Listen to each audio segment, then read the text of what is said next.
Welcome to the Tackling College Sports Podcast, the definitive resource to help you navigate your way to play college-level sports.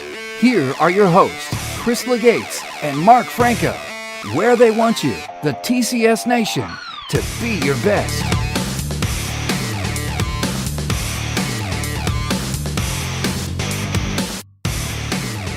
Welcome, TCS Nation, and thanks for tuning in to the Tackling College Sports Podcast. I am your host, Mark Franco, and alongside me is my co-host, the man who drives so many miles in a given year that he should be working for Uber, Chris Legates. This morning, Chris and I had the honor of speaking with Tim White, athletic trainer at the University of Michigan and owner of Whitehouse Athletics. Tim truly believes in the mind-body connection and emphasizes this belief in the work he does. As Tim says, sport and other forms of performance are largely physical, but ultimately, the mind controls the body. Make sure you stay to the end as Tim has a special offer for the TCS Nation listeners. So sit back, grab yourself a heating pack or an ice bag, and enjoy. Good morning, Tim, and thanks for joining us on the Tackling College Sports Podcast, and welcome to the studios. Good morning. Thank you very much for having me. Excellent.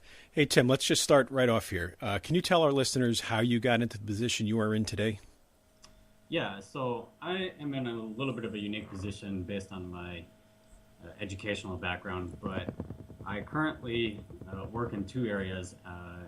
In one of my full-time sources of employment, I work at a university in the athletic training department, but then I also own and run a business on the side called Whitehouse Athletics, where I do sports psychology consulting with athletes and performing artists and other individuals in the performance settings. But I also do provide athletic training and strength and conditioning services in that company as well. So to get where I got today, during undergrad, I studied athletic training was my major, and then I also did a minor in strength and conditioning. And then through some of my own personal experiences, as well as observing other athletes and performers, I became very interested in the mental aspects of sport and performance as a whole. So I went on to grad school and studied sports psychology. And from there, I've actually been able to incorporate some of the sports psychology skills and techniques and theories that I learned in grad school into my athletic training work. And so ultimately, I decided that I wanted to do more and more of the sports psychology consulting, and that's why I decided to start Whitehouse Athletics and get that going. And so here I am today working at a university, still treating athletes for their different injuries and illnesses, but also consulting athletes and other performers in my business on the side, helping them enhance their performance and increase their ability to reach their potential through the mental aspects of performance. Got it. So clearly we know the age group you're dealing with at the college level, but with Whitehouse Athletics, are you dealing with different age groups, or is it basically the same? It's pretty similar, but at the same time, it's pretty varied as well. I get a lot of high school athletes. I do have a handful of people that I work with who are in the professional world, and in some instances, I've worked with some athletes that are as young as middle school. So, wow. Especially in the sports psychology consulting aspect of things, there's a very wide variety of opportunity, and it's definitely an area that has been underexplored, if you will. Yeah, sure. Excellent. Chris, go ahead. Welcome to the Tackling College Sports Podcast, Tim. Just wanted to take a minute and ask you some questions as far as the student athletes are concerned, especially the age group that we're geared towards, which would be, the freshman in high school all the way up into the college athlete. Right. Can you touch upon what the mental aspects of getting an injury could be to a student athlete? Yeah, absolutely. One of the things that is very natural and comes up right away is the fact that you're in pain. A lot of people don't really consider that as a mental aspect, but when you think about pain, there is differentiating a pain threshold or the point that something starts to become painful, and then there's pain tolerance. How much of that pain level can you handle and deal with? So that's something that definitely involves the mind and perception, and is something that we definitely consider when working with the different athletes and the different conditions that they're dealing with. For someone who sustains a significant injury and misses a good chunk of time, a lot of them go through various emotions and feelings and thoughts. Fear is a big part of it. Being in pain it can be a big source of fear for them because they don't understand it and they don't know how bad is it going to get, how long is it going to take to get back, how long is this going to feel this way, and then you get into the actual kind of performance side of things of, okay, I'm missing 3 weeks of practice and competition. Am I going to lose my spot? Am I going to have to sit out of practice this whole time? And does that leave me, left out of the group? That actually happens a lot more than people realize, is this feeling of all my teammates are out doing their various things and I'm just kind of left behind. So those are some of the key things that come up quite a bit when student athletes do sustain injury. Yeah, and I could speak to that. It was going to almost be a follow-up question to this, Tim. I'm a college soccer coach, and when we put together this interview and the questions, I'm actually dealing with a player right now who was a starter, was in the midst of having actually a really, really solid season, and sustained an injury. Yep. It's been out for about 2 weeks, and now as we've integrated her back into training, the first thing she has said to me is, have I lost my starting spot? What are you guys looking at? And there is that fear of that, but also after one of her first training sessions coming off the field and literally saying, wow, I suck today. So you look at that, and there is a lot to say about the mental aspect of when an injury occurs and how they're fitting into the group. Right. Going off of that, it was interesting that the first question she asked was, have I lost my starting position? Oh yeah. There's a lot of kind of self-evaluation or self-identity tied to being a college athlete, especially being a starter and a key player on a team. And if you lose that starting position or even just regular playing time, these kids love to play the sports that they're playing. That's why they've reached the level they're at. And they want to be out on the field. They want to be on the court. They want to be on the ice. They don't want to be sitting on the sideline. No one does. So that's definitely something that is a huge source of anxiety for a lot of players that end up missing time when they get hurt. And piggybacking on that, Tim, what could you speak to as far as the mental aspects of rehabilitation are concerned, especially after longer-term injuries? And again, in a case of college soccer where it's only a 3-month season, you could lose a significant portion of the season with a longer-term injury. But let's say in the ACL cases or surgical cases where there is a rehabilitation process, what do you find is important aspects in the mental preparation for that? I think a big part of it, first and foremost, is goal setting. And I think a very quick follow-up to that is focus. There's a lot of instances where when you're going through a 4 or 6 or even an 8-month rehab process, that's a long time to be dealing with a lot of pain and limited function and ability. And it's not just your ability to play soccer or swim or play hockey or whatever the case may be. It's also your function in daily life. Imagine being on crutches for 6 to 8 weeks, and then you're in a boot for another 6 weeks or whatever the doctor has ordered. That's a big challenge for these student athletes to work with. And so one of the things that I really emphasize with the people that I work with is setting not only long-term goals, but also short-term goals. What do you want? What can we achieve not only in the next, say, 2 months, but also what can we achieve in the next 2 weeks? And what can we achieve even today? One of the things that I really emphasized with a couple different athletes in the recent past was, come in with a specific purpose for the day. Yes, I'm laying out your treatment plan and your rehab exercises, but if that individual comes in with a specific purpose and intent for what they're going to be doing, it allows that particular session to be significantly more successful. As they get out into the later stages of rehab and they start working their way back into their sport, certainly there's fears about re-injuring themselves or regaining their confidence. You gave the example of a player coming back and saying, man, I really sucked today in practice. The idea that you're going to come back and your first couple days of practice are going to be just like they were prior to getting injured, to be honest, it's not very realistic. You do have to work your way back in, and that's a big part of the rehab process. But at the same time, you also need to get back into those game-like repetitions, those practice-like repetitions where you can be going up against people who are on the same competitive level as you are, and who can challenge you in the same ways as what you're going to see every day in practice and then in competition. Mark. Yeah, Tim, since our audience is primarily made up of student athletes and perhaps their parents, I think it might be beneficial if you can go over some of your personal cases that you've dealt with in your career. Yeah, absolutely. One of the very first cases I worked with was in grad school, and this is while I was studying sports psychology, and I decided to experiment a little bit with this particular player, and I said, hey, let's try some of these sports psychology skills, things like relaxation and mental imagery and goal setting, and let's apply them to your rehab. Let's treat your rehab like it's a performance. And we were able to very successfully teach her various relaxation techniques, things like focused breathing and body scan exercises and progressive muscle relaxation.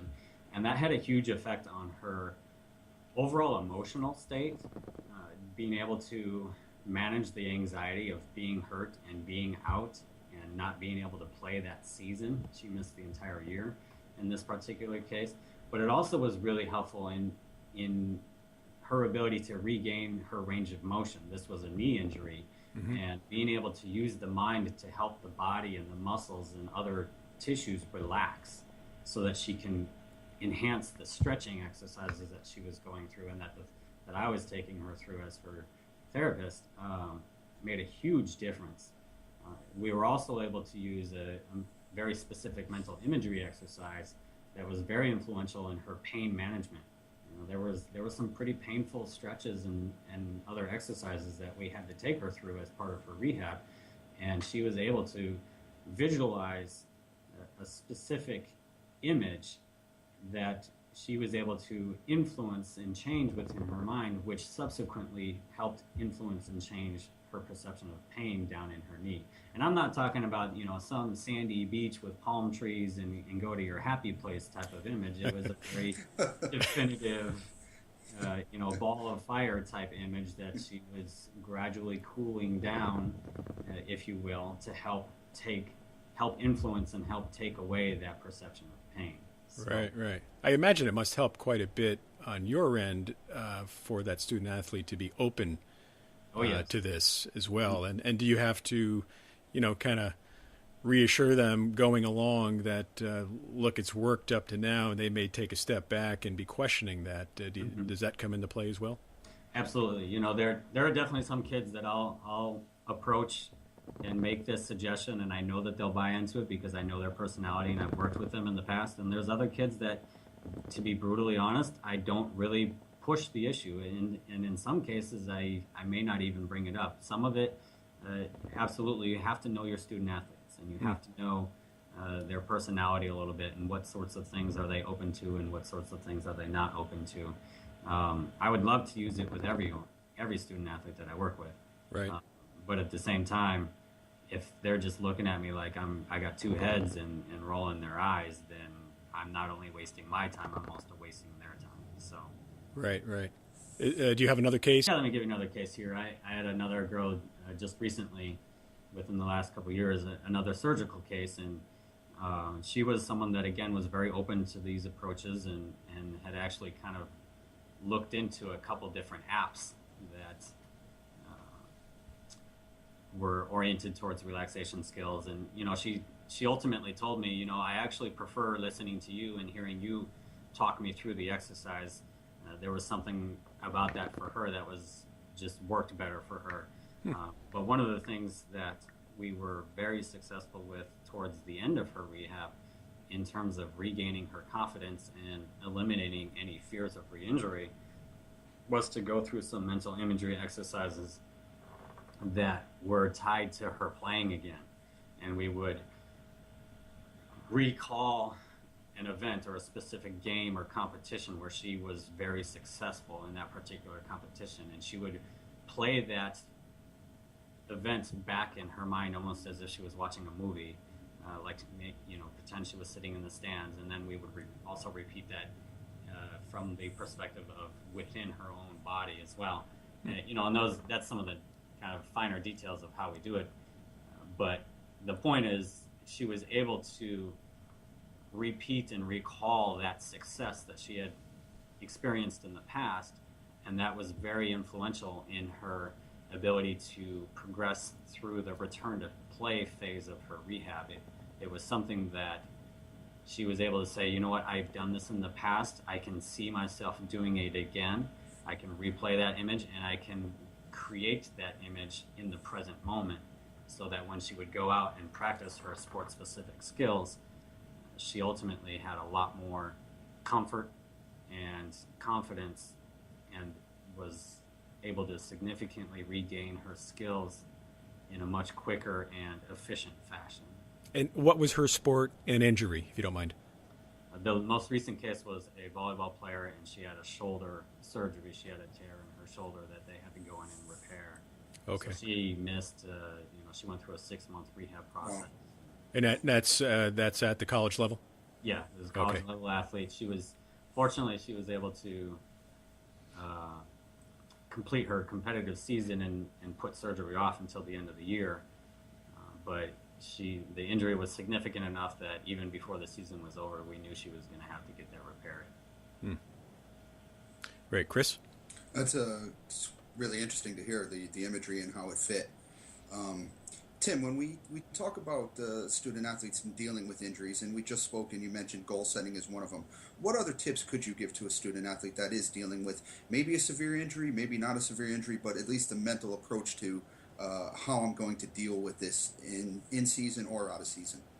Well, there's kind of two parts that I would throw to that. First and foremost is understand that the mind has a huge impact on the body, and the mentality and mindset that you bring into the rehab process significantly influences your success. I've worked with some student athletes who unfortunately didn't have the best mindsets going into the rehab process, and unfortunately for them, their process was much more difficult and in a couple cases longer than expected. So having a positive attitude and a positive mentality is very important to the whole process. The other thing that I would strongly encourage anybody dealing with a significant injury is build a support group around you. Talk to those that are part of your everyday life. Talk to your athletic trainer or your physical therapist. Talk to your coaches. Talk to your teammates. If you're really struggling and feeling down or even need help developing some of the mental skills that I've talked about, find a sports psychology coach or a sports psychologist, someone who can help you not only learn some of these skills, but even talk about some of the feelings of anxiety and frustration. The more you can surround yourself with a good support group, the more you are likely to not only succeed, but come back 100% ready to go. And going off of that, Tim, what advice would you have for coaches in dealing with student athletes that are maybe not part of the group? Like I was mentioning, a player like I had who was off to the side doing work with the strength and conditioning people when she wasn't part of the group. Obviously, college is a little different because you do get to see the player on a day in and day out basis. But for the club coach, the high school coach, and even in case of myself, a college coach, what advice would you give us in dealing with the injured student athlete? The biggest thing I would say is find a way to keep them involved somehow, even if it's something as simple as, I'll use the sport of soccer for you, Chris, entering a ball into a drill. If that's something they can still do, even if it's throwing a ball into the drill, or something where they still have some sort of formal role that they can grasp onto and feel like they have a purpose in attending practice or going with the team to competitions. That's one of the biggest challenges that a lot of student athletes face is, I'm just going to practice because I have to be there. If they have a reason to be there and a purpose for why they are there, that makes it so much easier for them to not only attend but also be motivated to attend and be much more than just a physical body taking up space. So definitely find a way for them to have a purpose during their practice and competitions. That's great advice. And switching topics a little bit, Tim, both Mark and I enjoyed reading your blog about the victim mentality, and it's at whitehouseathletics.com. Yes. Could you just elaborate a little bit more about that? And I found it very, very interesting. Well, I'm glad you enjoyed it, first of all. It's something that came to mind, probably a month or two ago, and I decided to turn it into a series of blog posts. And it was something that, for me, I was looking at various scenarios and how people respond to those scenarios. And the question came up of, is somebody being the victim here, or are they the victim? And there is some kind of fine line differentiators, I would say, but I think the biggest thing that prompted me to write the blog, and to me the takeaway from the message, is how you perceive the events of your life and how you respond to those events are critical elements to your not only enjoyment and happiness throughout life, but also your success in life. Individuals that are constantly laying out explanations and reasons and looking at everybody else are individuals that typically operate from the victim mentality. And they're the ones that, although they may have success in their sports or whatever their performance realm is, they're hindered in their ability to reach their potential because their focus is outward instead of inward. And not only in terms of what you're looking at in terms of the experiences and the events around you, but also how do you respond to the situation? Do you have a knee-jerk reaction where you're yelling and screaming or pointing fingers, or do you take time to look at your role in the given scenario and what you can do differently to improve that specific situation? Wow, that rings true with today's student athlete, no doubt. At Whitehouse Athletics, Tim, your motto is to train the body, train the mind, train the body, train to win. Can you tell us how you came to that motto? Yeah, through my studies over the years and being able to apply the different areas of education that I have within each setting, I've truly become a big believer in the concept that the mind and the body are connected. We know that they're literally connected in terms of the nervous system. But in terms of the mental aspects of sport and performance, we know that the mind influences the body, and we know that the body can also influence the mind. The research is out there, it's been documented, it's been illustrated, and research aside, every student athlete knows when they perform well and when they don't perform well, and they know what their mindset is in those particular situations. I was a swimmer in high school, and every time we went to championship competitions, I knew I was going to race well. I for whatever reason, I just did, and I knew that. And because I knew that, I was significantly more confident, and having that increased level of confidence made it that much easier to race that much better. On the flip side, everybody knows the scenario where a team walks into a competition and before the game even starts, they've already lost. They're already talking about how the other team is better than them, or they don't have any expectation of real possibility of winning. Well, why are you even playing the game if you've already lost it in your head? So, the ultimate performer, the ultimate athlete, takes this motto into account and puts in training and practice and repetitions on the mental aspect of their game, just like they put in training and practice and repetitions in the physical aspects of their game. You put those two together, and your likelihood of success significantly increases. Tim, you train high school athletes, high-level college athletes, and you say you've trained professional athletes as well. Are the parameters different for all three of those groups when it comes down to mental training? The general concepts or the general principles, I would say, are similar. The literal application and the fine parameters will vary based on the level of the student athlete based on age and maturity. There might be a few things that, someone on the college level might understand a little bit better than somebody at the high school level. But for the most part, the general concept or principle still applies. The ability to have awareness of your mind and your body is a critical element, and the ability to teach skills to individuals who can use them in order to increase that awareness is something that is just a starting point. From there, at any level, you can progress on to relaxation skills, mental imagery skills, goal setting, confidence training, et cetera, et cetera. Do you think there's an age that's too young to start this, or could we start this with 10-year-olds and 12-year-olds, that kind of thing? To be honest, that's actually a little bit of a debated topic. I know some professionals in the world of sports psychology who won't work with kids till after they've hit puberty. At the same time, I know people who would argue, why aren't we teaching these skills like relaxation and focus and concentration to elementary school kids? Why wouldn't they benefit from it? Think about it in terms of academics.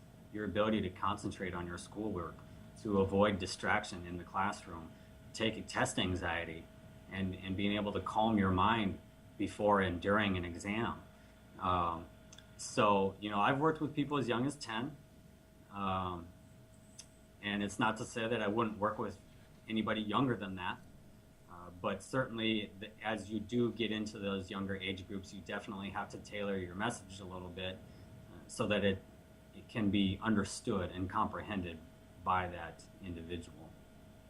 Excellent.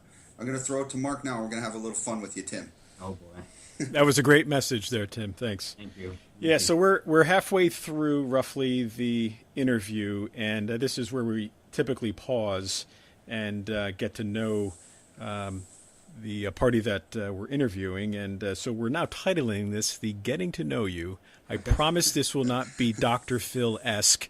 Okay. You will not need a box of tissues. 4 questions. All right. The first being, if we were to pick up your phone, what 3 songs would we find to be the most played? That's a pretty good one. I don't think I could probably pick out 3 specific songs, but I could probably pick out 3 particular artists. They're a little bit older, but still definitely regular on the radio. I'm a big fan of Metallica. Okay. But then I also pair that with Eminem, so switching genres a little bit there. Nice. And then Red Hot Chili Peppers is always a favorite of mine. So Oh, wow. Okay. I got quite a wide variety there. All right. Excellent. Next, you have a favorite quote or quotes? Yeah, one thing that I read recently, so I definitely can't take credit for this, but I read it in a book actually a while back, and it took the word responsible and it split it in half, and it took the word responsible to be response able. And the point of doing this was to say we have the ability to choose our response.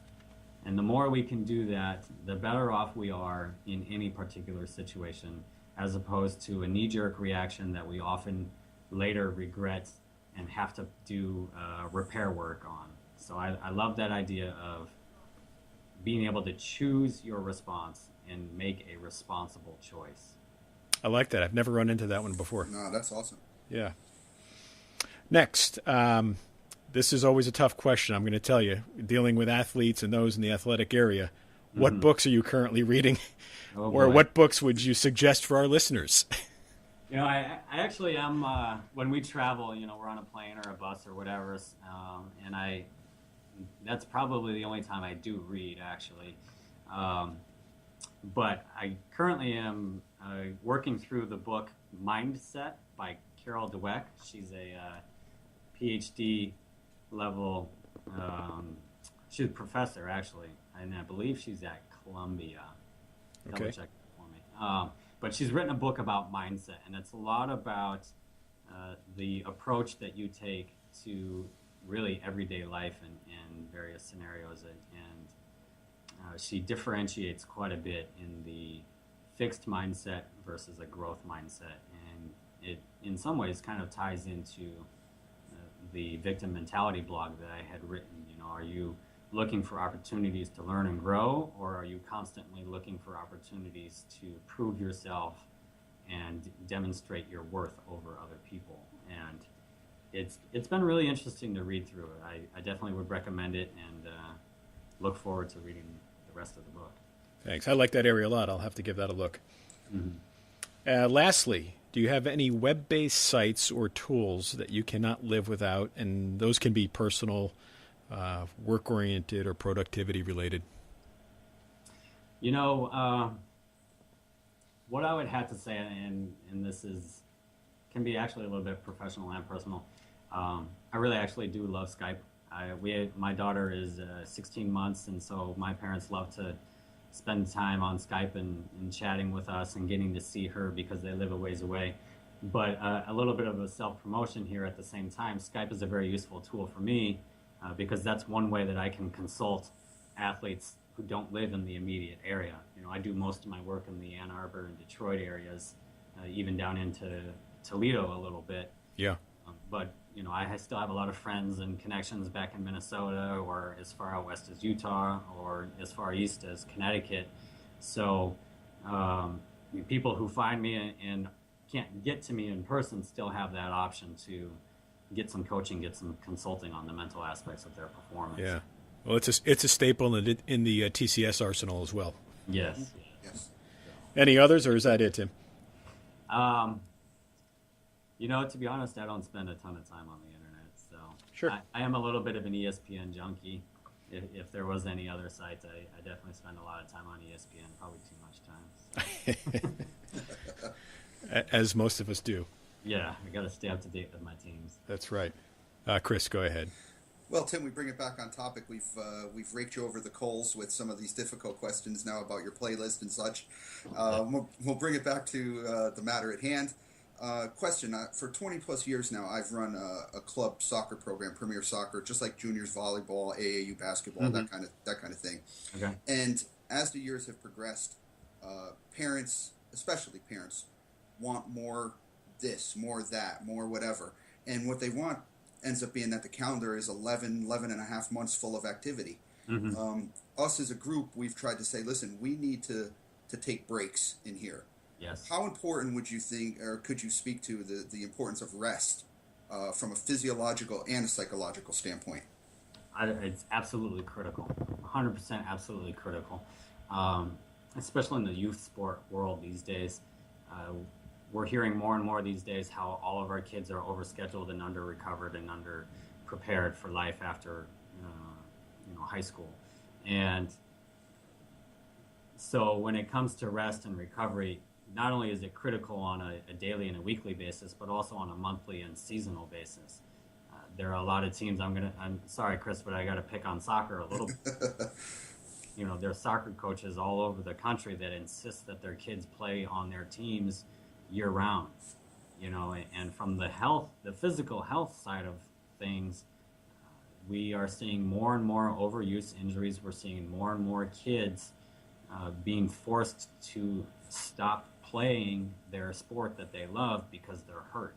And the reason they're getting hurt is because they're doing the same motions and same activities over and over and over and over again.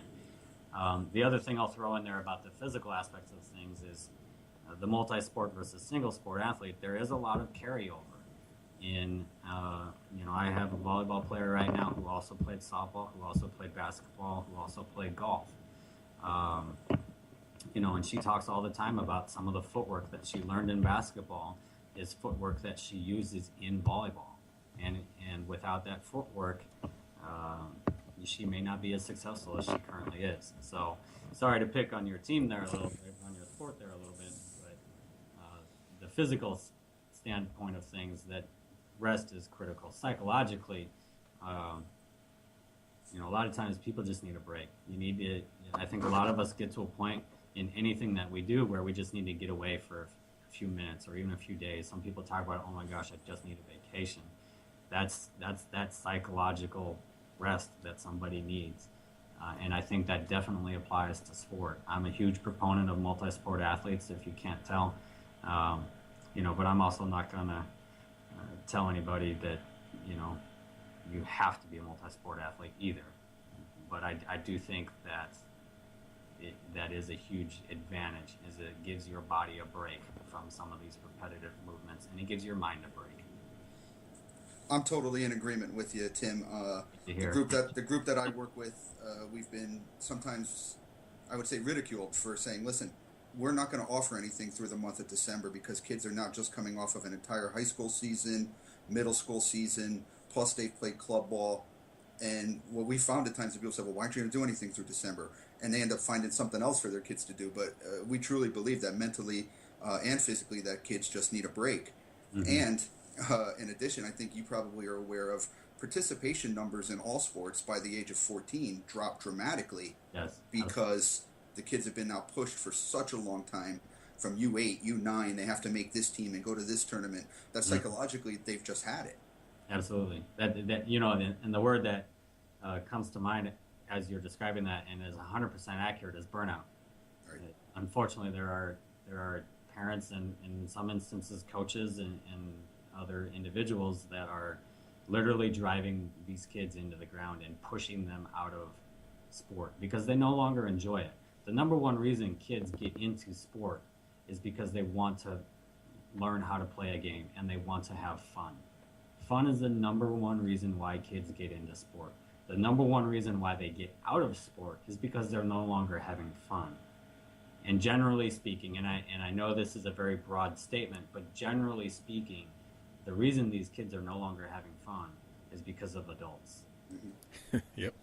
I agree. So, and I know there are people out there that are going to disagree with me when I say that, and that's fine. You know, that's my opinion, that's their opinion, but that's been my experience both from a physical and a psychological standpoint. That's hear to that, no doubt. Last little spin-off question to this one. In dealing with the TCS audience that we do, like I said, that 14-year-old up into the college age kind of kid, not the 1 or 2% that are heavily recruited, let's say, by schools like Michigan or other places. What's the psychological approach to a tryout process? Maybe it be your junior varsity team, your varsity team, perhaps walking onto a college team. What advice would you give to a student athlete who's getting ready to go through the tryout process?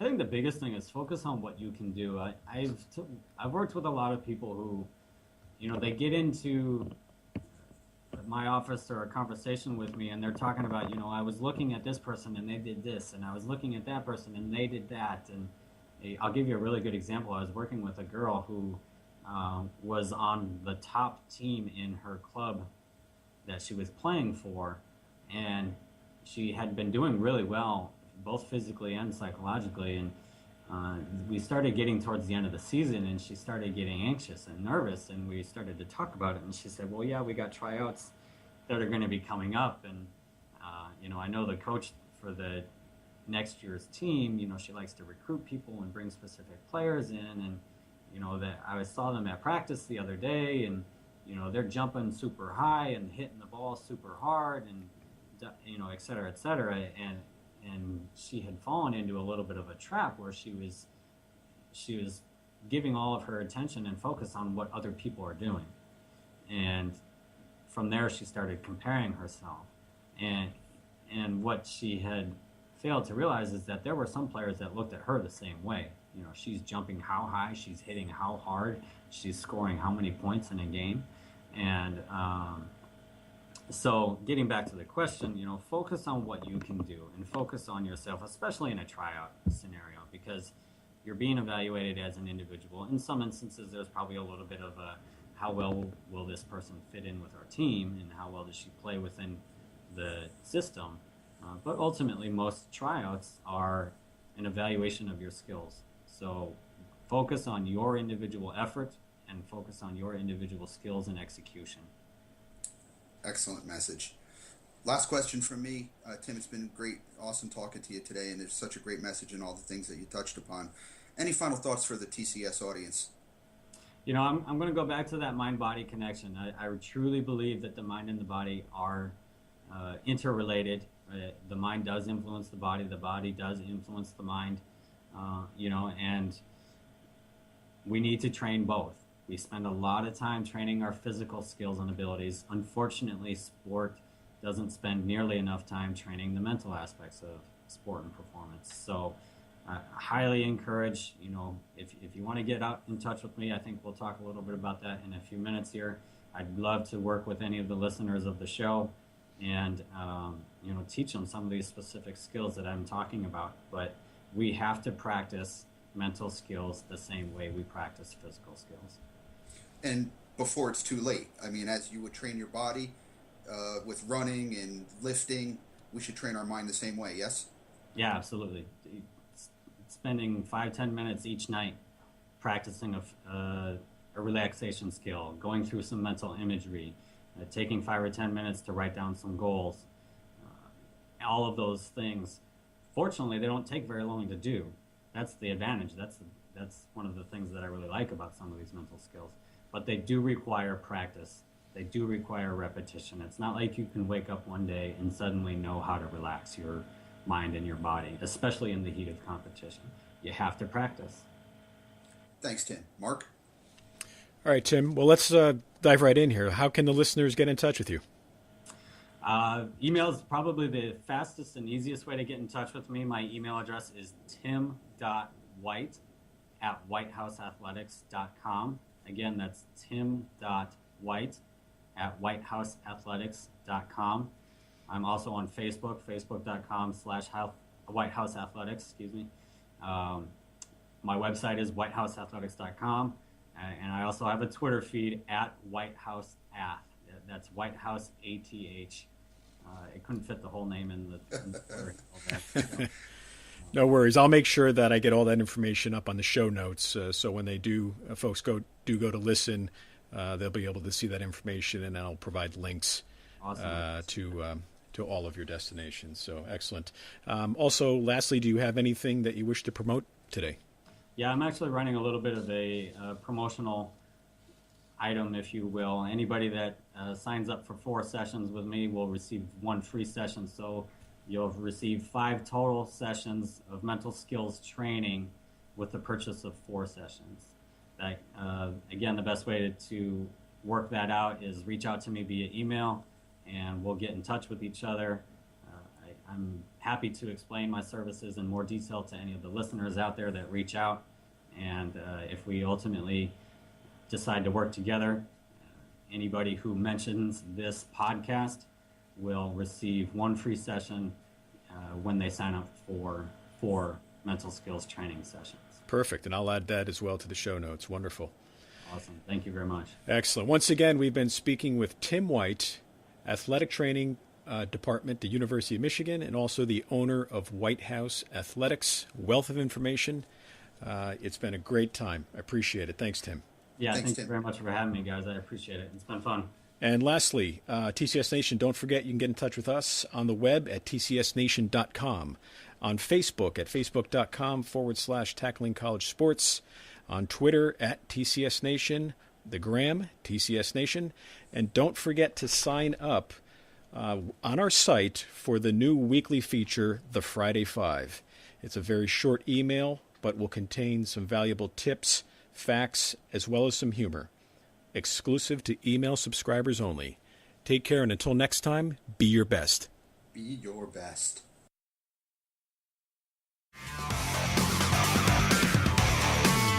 Your college sports future awaits. So join the TCS Nation and be your best.